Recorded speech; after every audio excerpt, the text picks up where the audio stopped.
Oke teman-teman, selamat malam, apa kabar? Ketemu lagi kita di Chatterbox edisi tanggal 10 April 2025 ya. Ini udah berapa minggu? 2 minggu lebih ya sejak terakhir tayang hiatus ya, mudik lebaran, dan maaf kalau lama hiatusnya Chatterbox. Ya karena pertama saya sekarang kondisi masih sakit ya. Dan ya dari semenjak pulang mudik dari Palembang tanggal sampai di sini di Jakarta lagi tanggal 4 April 2025, apa sehari pertama setelah mudik itu tanggal 5 masih fine, nggak kenapa-kenapa gitu loh. Tapi dari tanggal berapa? Dari tanggal 6 udah mulai ada tanda-tanda tuh. Nah, puncaknya 2 hari yang lalu saya benar-benar drop ya. Bener-bener drop dua tiga hari yang dari 2 sampai 3 hari yang lalu tuh drop badan saya. Ini aja maaf banget nih ya. Kemarin itu waduh, kemarin kemarinnya lagi, dari kemarinnya lagi gitu ya. Itu kepala saya tuh bener-bener pusing banget, bener-bener sakit banget, guys. Bener-bener sakit banget, kayak kayak ditonjok gitu kepala saya tuh. Kan kebayangan kepala kalau sakit ditonjok tuh gimana kan? Itu yang saya rasain. Ya, itu yang saya rasain gitu loh. Itu yang saya rasain selama berapa hari ke belakang ini sampai hari ini ya. Jadi maaf banget kalau baru bisa tayang sekarang gitu. Ini aja saya udah nggak, ini aja saya nggak salat ke masjid dari semenjak saya apa sakit parah itu. Kepala saya dulu sakit. Kalau beberapa hari yang kemarin itu saya maghribnya masih sempat ke masjid, tapi langsung pulang saya karena udah nggak kuat, saya isya di rumah. Salatnya saya duduk sampai hari ini. Dari subuh sampai isya saya salatnya duduk. Tahajud pun duduk, salat fajar duduk, salat tasbih setiap sebelum subuh saya duduk. Salat witir tiap habis isya pun saya duduk gitu loh. Karena saya udah tes berdiri lama gitu ya. Pas kepala saya masih sakit, sakit banget. Itu saya belum kuat berdiri lama. Bahkan beberapa ini mandi aja kadang-kadang saya masih duduk gitu loh. Tapi saya coba latihan berdiri gitu kan. Diri bentar aja pun sakit gitu Pak. Ini alhamdulillah nih udah agak mendingan. Habis dikerok sama mama saya kemarin, terus dikasih paracetamol, udah agak mendingan sih gitu. Habis dikerok sama mama saya, udah kasih paracetamol. Karena terakhir itu kan pas masih ada ART ya. Pas saya ke masjid itu, saya kan bilang sama nau bekas ART kami ya, Mbak, apa bisa kerokin nggak? Katanya nggak bisa. Katanya nggak biasa ngerokin. Terus kalau ini nanti pulang pijet kepala, bisa nggak? Katanya suruh aja orang laki gitu kan. Aku kalau pijet tenaganya ini nggak kuat. Di situ saya langsung sakit hati banget gitu loh. Ibaratnya tuh punya mata tapi nggak, apa ya? Punya mata tapi milih buta gitu loh. Itu kan kemarin itu saya jalannya sempoyongan, udah sempoyongan banget, nahan sakit di kepala gitu loh. Ngeri-ngerinya saya kepikiran tuh takut kena stroke. Stroke ringan. Ngeri-ngerinya tuh kayak gitu. Karena biasanya kalau pala sakit kayak ditonjok gitu, saya takutnya kena stroke. Takutnya saya kena stroke. Paling takut saya kena stroke. Ya, kalau enggak ya paling vertigo gitu loh. Tapi ini sih udah alhamdulillah agak mendingan sih habis dikerok setelah bekas ART kami tuh disek sama mama saya. Dan saya happy gitu loh ngelihat she's gone gitu loh. Karena Ya buat apa juga gitu loh. Saya lagi begini, ya kan? Saya lagi kondisi begini, udah parah banget kemarin. Mijetin aja nggak bisa, ya kan? So yeah, just yeah, my mother's decision to sack her was a right decision. Itu aja sih. Daripada daripada saya tambah stres ya kan, tambah kepikiran, pala saya tambah sakit lagi, kayak makin bukan kayak ditonjok lagi, malah udah kayak ketiban pohon gede banget lah pala saya tuh sakitnya. Udahlah, daripada itu mendingan gone aja. Dan saya happy gitu, jujur.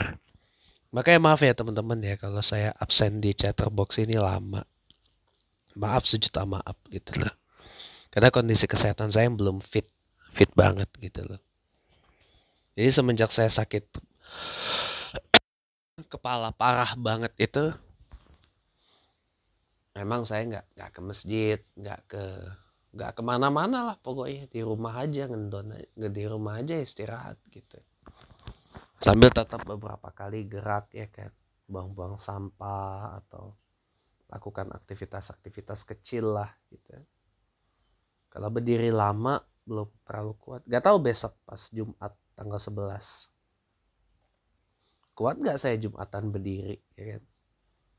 Jumatan di sini saya besok di Masjid Al-Karim Bintaro Permai.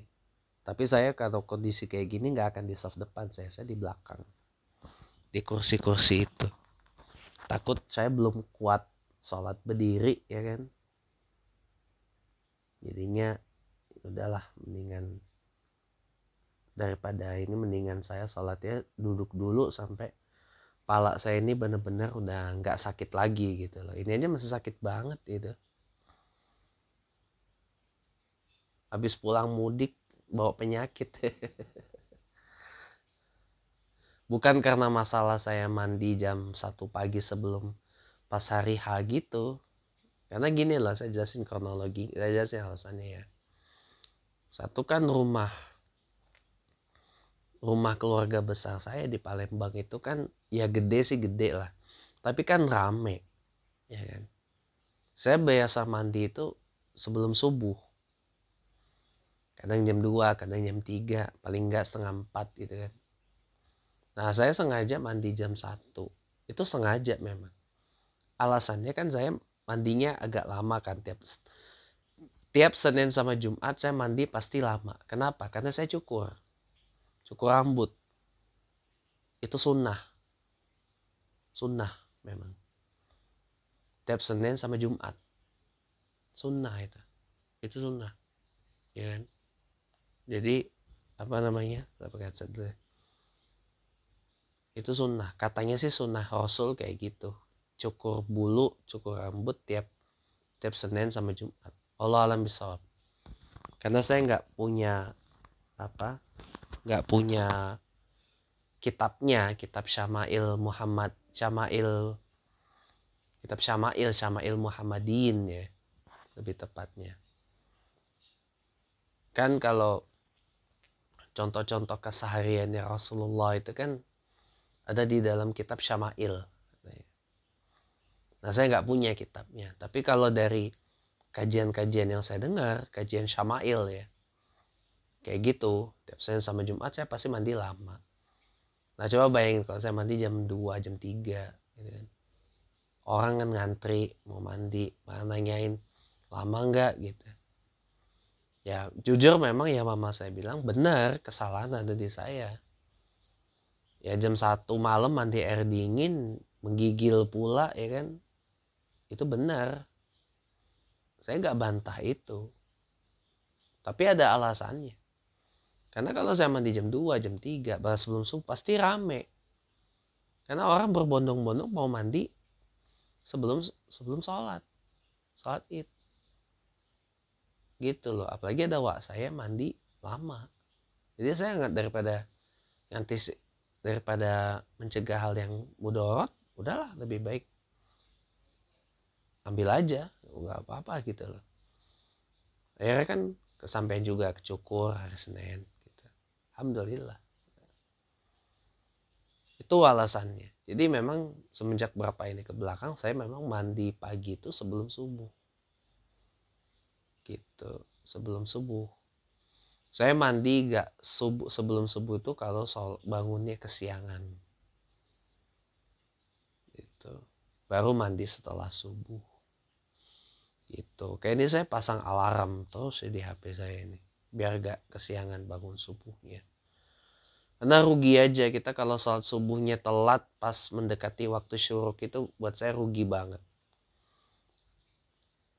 Rugi lah. Kenapa? Karena kalau kita bisa sholat subuh awal-awal ngapain mesti mepet dengan syuruk?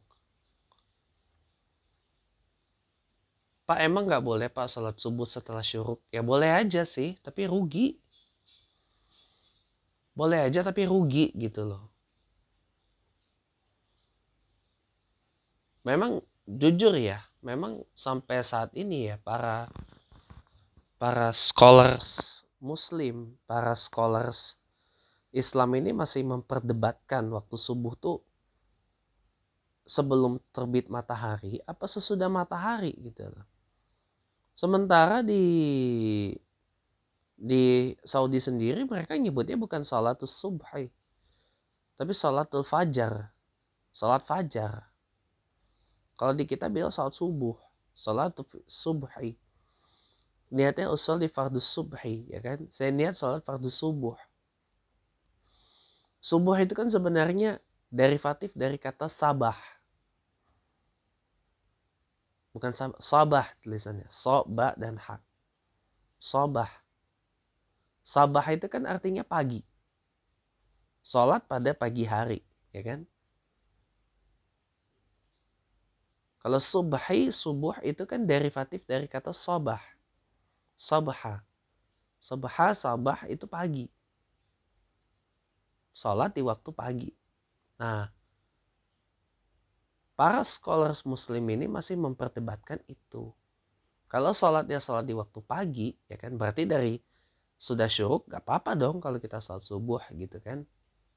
Nah, sementara yang umum saya dengar sebelum syuruk itu salat subuh waktunya. Kalau sudah syuruk itu berarti subuhnya udah habis. Gitu.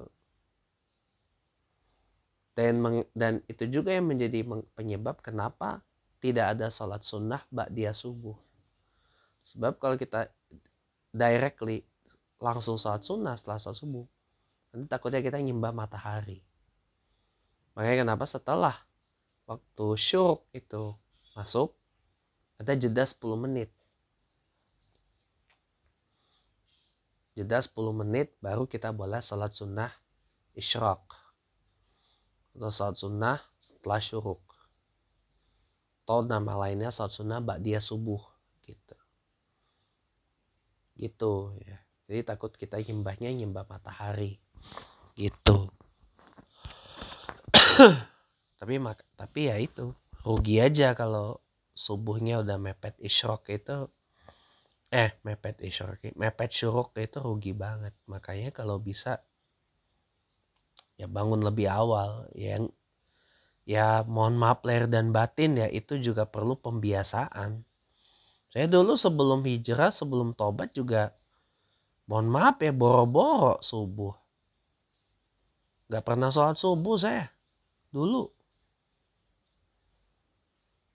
Ya, baru setelah saya hijrah, setelah saya tobat, setelah saya tinggalin semua jahiliyahan itu,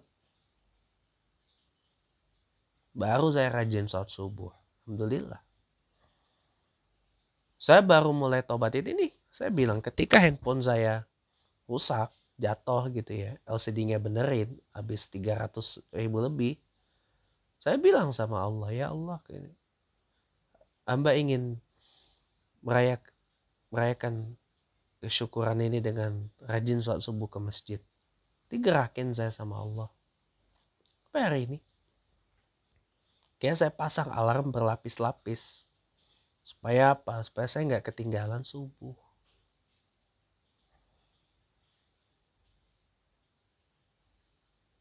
Gitu teman-teman. Kayak kenapa saya selalu mandi sebelum subuh.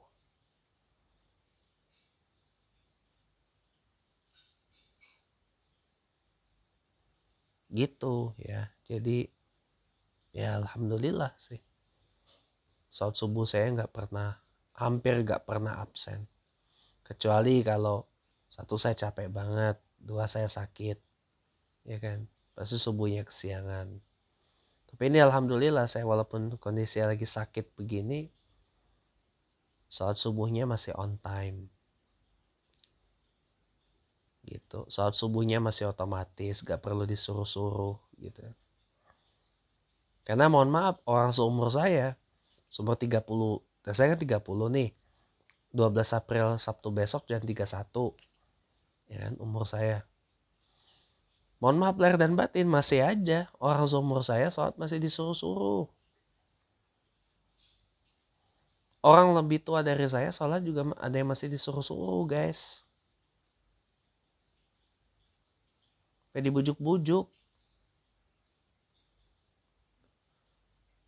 Ya, yang ada orang tua ngebujuk anaknya sholat, ini mah kebalik. Anak ngebujuk orang tua biar sholat. Ya Allah. Ada loh banyak kejadian kayak gitu. Saya kalau denger anak nyuruh orang tuanya sholat, keiris hati saya. Nangis saya dalam hati. Kenapa? Dan ini berarti orang tuanya waktu mudanya dulu kagak pernah sholat ini.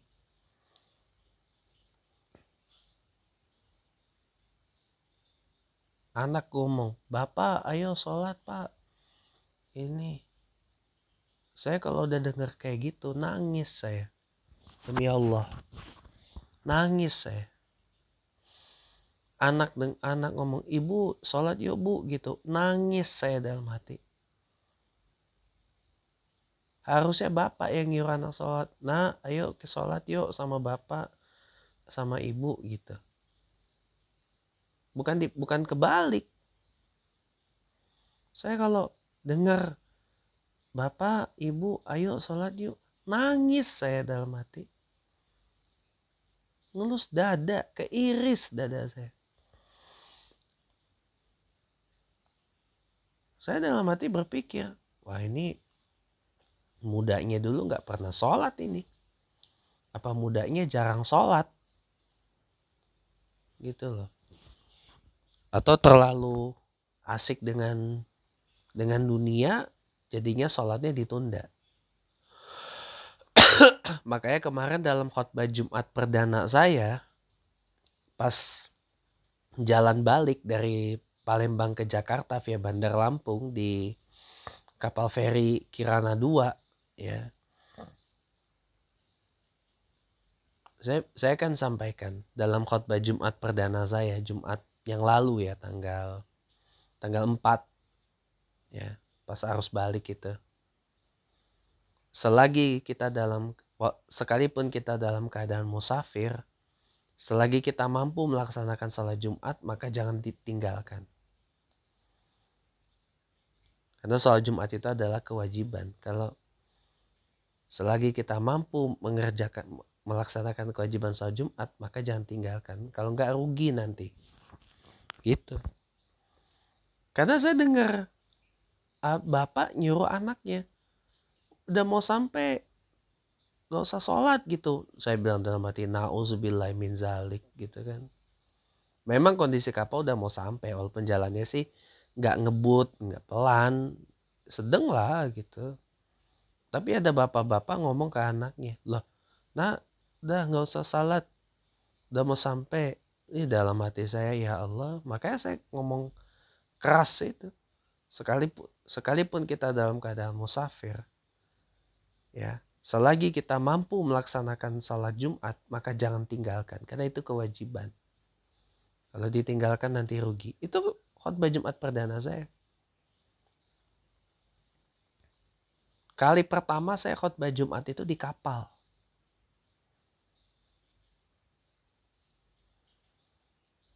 Ya, ceritanya gini kan, saya tanyakan ke orang kapalnya, ada Jumatan gak di kapal? Karena kan saya nonton YouTube, orang naik kapal hari Jumat, oh ada salat Jumat ya kan. Nah saya tanya, ini ada gak pak Jumatannya di kapal? Ada gitu. Ada yang khatibnya siapa? Oh ini kalau ini biasanya dari orang kapal, tapi kalau ada dari penumpang yang mau pasti dikasih. Udah saya ngajuin kan. ke bagian informasinya. Sudah. Gak berapa lama saya ngomong sama mama kan. Mah, abang ini ya di musola nunggu Jumatan gitu. Sambil saya kirim tuh foto musolanya. Dan gak berapa lama, jam 12 kurang azan pertama, habis azan pertama saya langsung maju ke shafnya buat imam. Begitu selesai salat sunnah, saya langsung naik mimbar. Dan kali pertama itu saya khotbah Jumat, alhamdulillah tanpa teks. Kecuali beberapa saya masih lihat teks. Gitu. Saya jadi keinget 16 tahun lalu. Ya. Ketika saya pertama kali ngimam sholat di depan umum, itu pun juga di kapal. Di kapal feri nyebrang Merak Bakauheni itu pas arus mudik. Ya. Saya pertama kali ngimam sholat di depan umum. Jadi itu sholat subuh. Saya masih muda itu. Masih 15 tahun umur saya. Saya SMP. Tapi udah disuruh.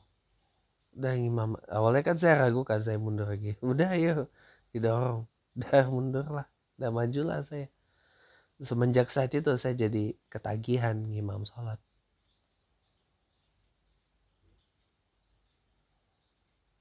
Dan 16 tahun kemudian. Khotbah saya di kapal juga. Itu khotbah Jumat pertama saya. Sama-sama di bekas kapal Jepang. Cuma beda waktu. Kalau saya ngimam sholat pertama itu sholat subuh pas arus mudik tahun 2009.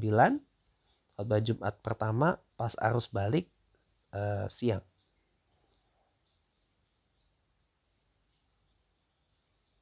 Gitu. Namanya khotbah pertama pasti ada beberapa bait yang saya lupa. Misalkan salawat beriring salam. Kita senantiasa junjungkan, sampaikan, sanjungkan kepada Nabi Muhammad SAW. Itu saya gak ini. Tapi selebihnya sih aman. Tanpa teks saya. Dan alhamdulillah penuh.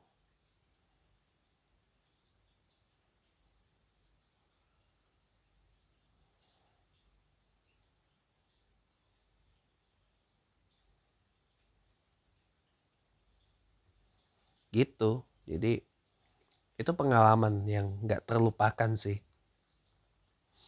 Nah kalau tanya ya, Pak emang boleh Pak salat Jumat di kapal? Kalau secara fikih ya, dianjurkannya sih kalau sudah di darat. Jadi itu boleh dikodok sebenarnya. Boleh dikodok ketika kita lagi perjalanan laut nih, di kapal. Ya kan? Boleh dikodok sebenarnya salat Jumat itu. Boleh kita ganti dengan salat zuhur.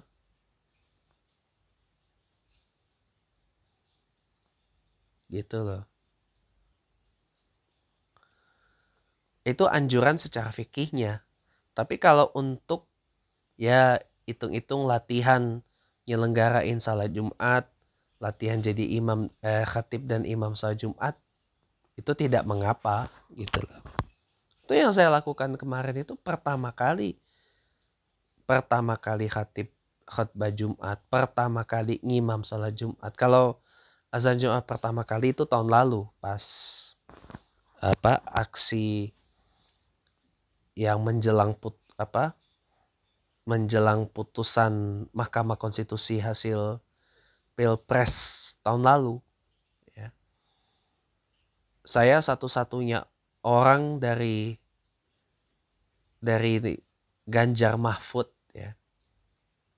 Di tengah lautan massa Anies Muhaimin selaku tuan rumah dari acara tersebut. Yang azan dari kubu Ganjar Mahfud. Kaget gak itu orang? Saya bilang, oke lah saya memang pendukung nomor 3 Ganjar Mahfud itu ya. Tapi akidah Islam saya masih jalan. Makanya ketika Zulhas kemarin ngoceh gak karu-karuan, udah hujat suratul Fatihah dan hujat juga gerakan salat ya. Saya langsung bilang, laporkan ini ke polisi nih. Saya ngomong begitu di TikToknya Mas Farhan Effendi, Farlok di TikTok. Udah, you laporkan aja tuh ke polisi. Gak berapa lama langsung datang itu ke Bareskrim Polri. Ya.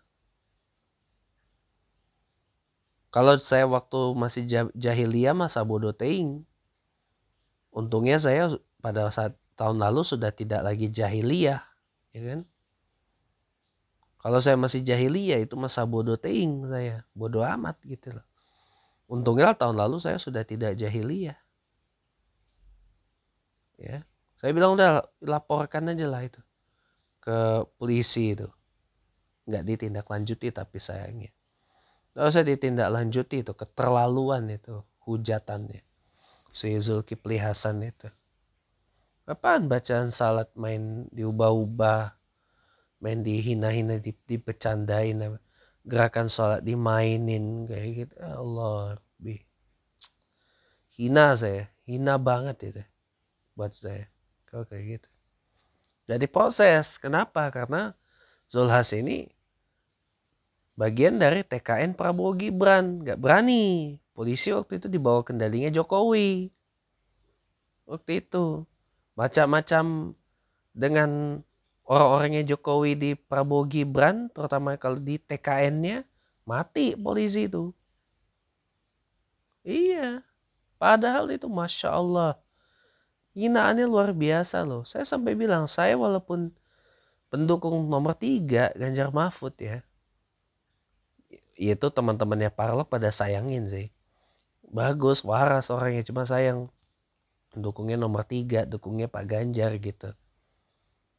Saya bilang, saya walaupun pendukungnya Pak Ganjar, tapi akidah saya masih jalan.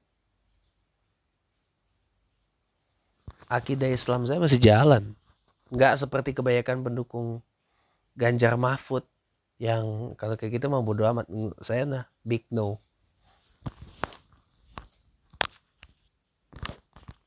Oke, welcome back teman-teman. Ini di rumah ada kejanggalan ya. Tapi nggak apa, tapi saya nanti samainnya nanti aja. Saya mau lanjut cerita dulu. Jadi apa ya? Sampai mana tadi cerita saya putus gara-gara tadi dipanggil mama saya. Padahal lagi seru-serunya tadi saya cerita. Oh iya, ini ya kan nggak berapa lama setelah saya suarakan, dah itu si Sulhas itu laporkan, memang dilaporin ke polisi tapi nggak ditindaklanjuti. Ya walaupun saya pendukungnya Pak Ganjar waktu itu, saya pakai Gidaya sama saya masih jalan. Karena walau bagaimanapun ya kita pilih pemimpin itu kan juga harus sesuai dengan tuntunan agama, ya kan? Gak bisa kita pilih memberi amanah kepada orang untuk memimpin kita dengan asal-asalan gitu loh. Kayak kan agama Islam memberikan tuntunan ini dan itunya segala macam. Gak bisa kita sembarangan dalam memberikan mandat kepada orang untuk memimpin kita. Apalagi kalau orang itu memang jelas ada bertentangan dengan syariah Islam ya. Yang dosanya juga kita sebagai masyarakat gitu loh. Tapi percuma juga sih kalau kita mau pemimpin yang taat pada hukum Islam, taat pada agama Islam, taat akan syariah Islam, beriman dan bertakwa kepada Allah ya kan ya. Kalau kita sebagai rakyatnya nggak pada beriman, nggak pada bertakwa, nggak taat sama hukum agama, nggak taat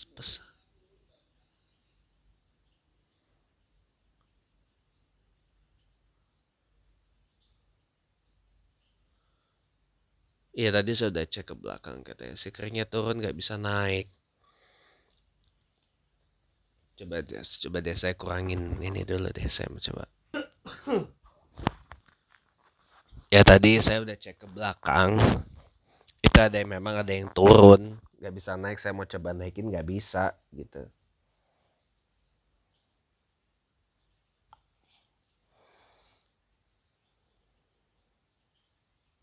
Ini udah coba nih saya kurangin nih bebannya.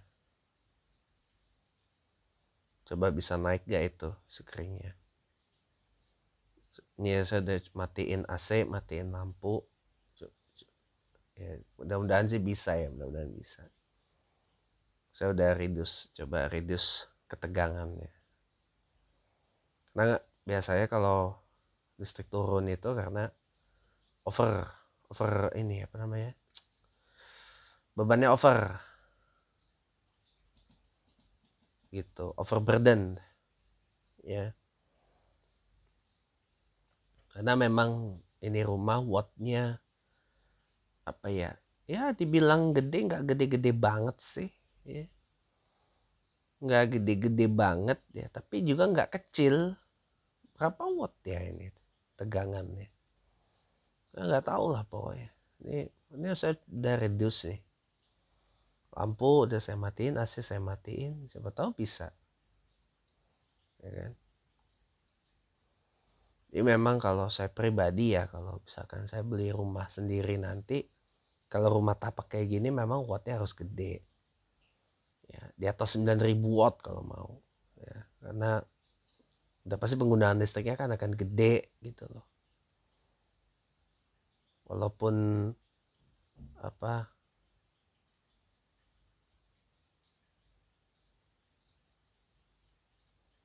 bukan untuk pemakaian EV ya.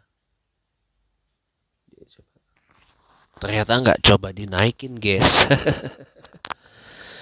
Mungkin nanti pagi kali, kalau udah pada tidur semua, nah baru itu insya Allah bebannya kan akan kurang gitu. Padahal saya udah kurangin bebannya loh, udah ngurangin ininya, ngurangin itunya, ya.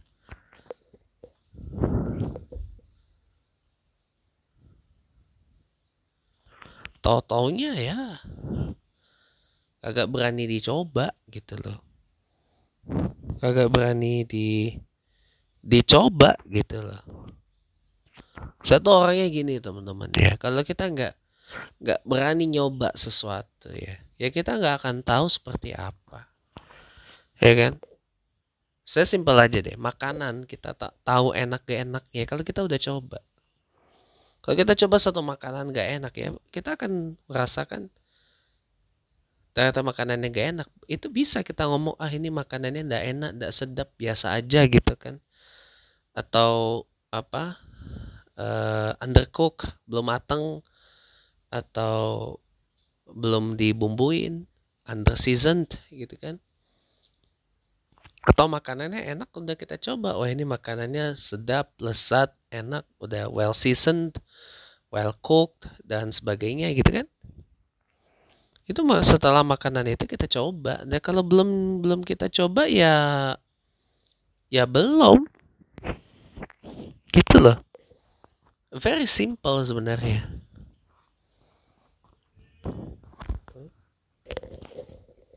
Welcome back. Ternyata nggak ngaruh saudara-saudara.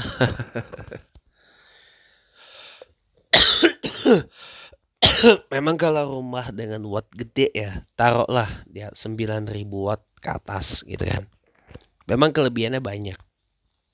Tapi resikonya ada juga. Apa resikonya? Tagihannya lumayan. Kalau 9.000 sampai 10.000 watt ke atas itu ya, itu bisa buat ngecharge mobil EV, mobil listrik. Apalagi kan sekarang Indonesia ini kan sejak zaman mantan Presiden Jokowi ini kan emang gencer banget melakukan elektrifikasi kan. Bahkan katanya mobil listrik tuh dikasih insentif, motor listrik dikasih insentif ya kan, dan seterusnya. Bahkan sekarang aja ya Transjakarta busnya sudah pada pakai listrik. Bahkan bus akap itu juga ada yang udah pakai listrik ya. TV apa, bus TVD Group ya. Itu ada yang udah pakai listrik, apa bikinan Higer Tiongkok ya, Sibiu gitu, Sibiu sana. Ya memang apa perlu gitu loh. Nah masalahnya gini teman-teman ya, elektrifikasi mobil di Indonesia itu menjadi sebuah PR tersendiri. Kenapa? Karena satu, infrastruktur untuk penunjang mobil listrik ini masih kurang di sini ya. SPKLU itu masih terbatas, hanya di beberapa tempat-tempat umum dan atau enggak di kantornya PLN. Di kantornya PLN pun itu juga wattnya nggak gede, watt ya kalau nggak ada fast charging, ya kan? Di rest area pun kalau kita jalan akap ya antar kota antar provinsi ya, belum tentu kita ketemu yang fast charging. Ya, kalaupun ada yang fast charging nggak secanggih yang kepunyaannya Tesla gitu loh. Tesla supercharger apa segala itu. Nggak secanggih itu. Masih ya untuk jangankan kita ngomong ngisi penuh, ngisi 35% dah dari bahan bakar aja itu lama banget gitu loh. Jangan kan kita bicara 50%, 35% aja lama ngisinya.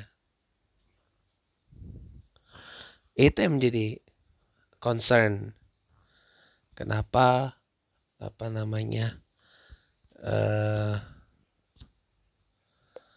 penggunaan mobil listrik di Indonesia ini belum begitu digandrungi oleh orang. Satu karena memang harganya masih lumayan mahal ya. Kemudian juga susah SPKLU-nya dan yang ketiga juga mesti nyiapin infrastruktur di rumah yang tadi saya bilang listriknya harus di atas 9.000 watt, 10.000 watt ke atas gitu loh. Yang beresiko apa? Tagihannya nambah. Nah, kan saya mudiknya kan ke Palembang tiap tahun. Bawa mobil listrik. Ya kan? Bawa mobil listrik. Nyari SPKLU di Palembangnya susah. Di mana? Paling kalau enggak ya ke kantor PLN di Palembang numpang ngecharge di situ. Ngecharge apa? Ngecharge mobil listrik. Kan ribet. Gitu loh. Tapi kemarin di Palembang saya ketemu beberapa mobil BYD, mobil listrik gitu. BYD M6 gitu.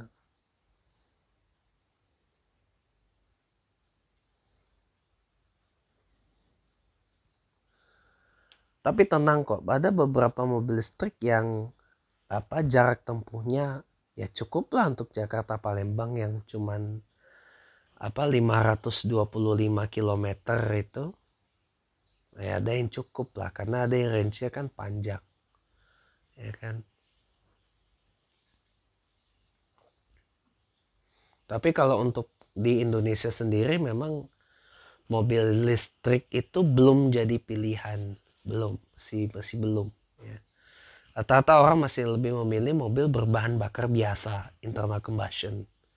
Internal combustion, karena kan lebih praktis, lebih mudah, lebih ada peace of mind-nya gitu loh. Kalau mobil hybrid atau enggak mobil hybrid. Nah, saya jujur masih menggandrungi namanya mobil hybrid loh, jujur. Nah, mobil hybrid itu adalah gabungan dari internal combustion dan electrified engine. Iya.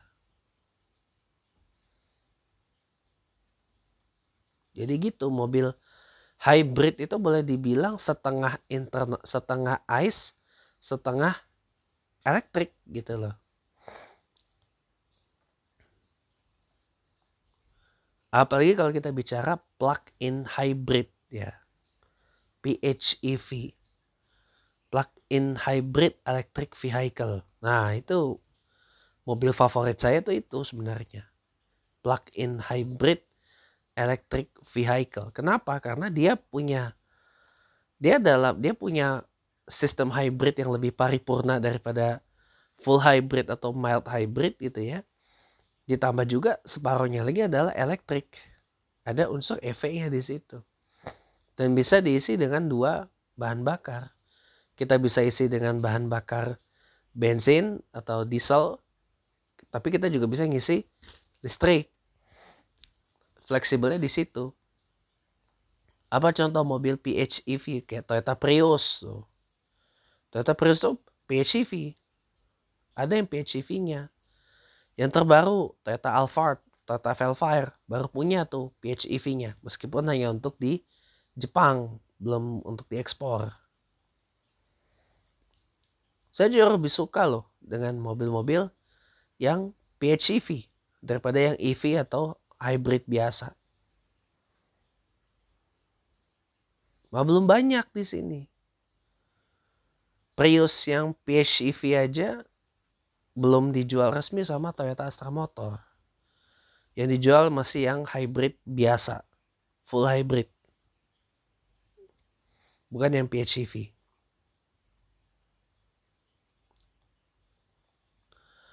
Kalau dengan PHEV enak, kita bisa ngisi dengan bahan bakar biasa, bisa juga isi dengan listrik. Ya, tapi ingat listriknya di atas 9.000 sampai di atas 10.000 watt. Tuh, baru bisa. Jadi keuntungannya rumah dengan watt yang gede tuh ya mencegah ngejepret-jepret kayak gini. Lagi ngejepretnya mendadak gitu loh. Keuntungannya itu. Nah, gimana cara nambah wattnya? Minta ke PLN. Minta ke PLN nambahin nih, tambah wattnya berapa gitu loh. Gak apa-apa walaupun ukuran seukuran rumah kami wattnya gede pun gak apa-apa. Kan fleksibel.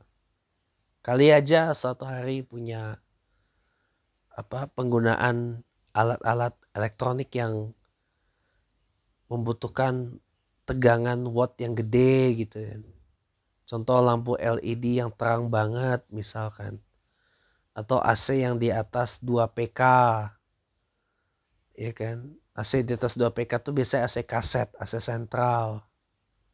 Gitu. Itu kan rata-rata 2 PK ke atas kan.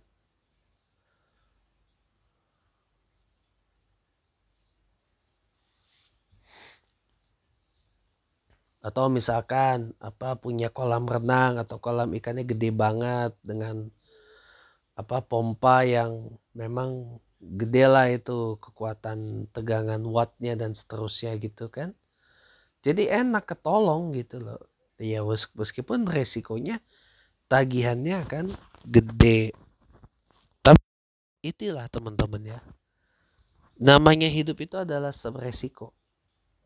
Kita nggak ngapa-ngapain aja ada resikonya. Kita nggak kerja ada resiko, kita kerja juga ada resiko. Ya kan? Kita nggak aktivitas ada resiko, aktivitas ada resiko. Ya kan? Semua hal itu punya resikonya sendiri-sendiri teman-teman. Karena kita memang didesain hidup itu adalah ada resiko. Kita nggak bisa menghilangkan resiko itu, tapi kita hanya bisa meminimalisir dan mengelola resiko itu. Resiko akan tetap ada, tapi apakah besar atau kecil itu tergantung kita mengelolanya. Makanya ada yang namanya risk management, pengelolaan resiko, manajemen resiko. Contoh, kita nggak kerja, resikonya nggak punya duit, nggak punya pendapatan, nggak punya penghasilan, dibilang pengangguran, kan resiko. Kita kalau kerja, misalkan kerja resikonya kalau pekerjaannya belum pasti, totonya kita dapat gaji rendah, gaji apa adanya, dibayar sekali doang dan sebagainya gitu kan. Makin tinggi pekerjaannya resikonya makin gede loh.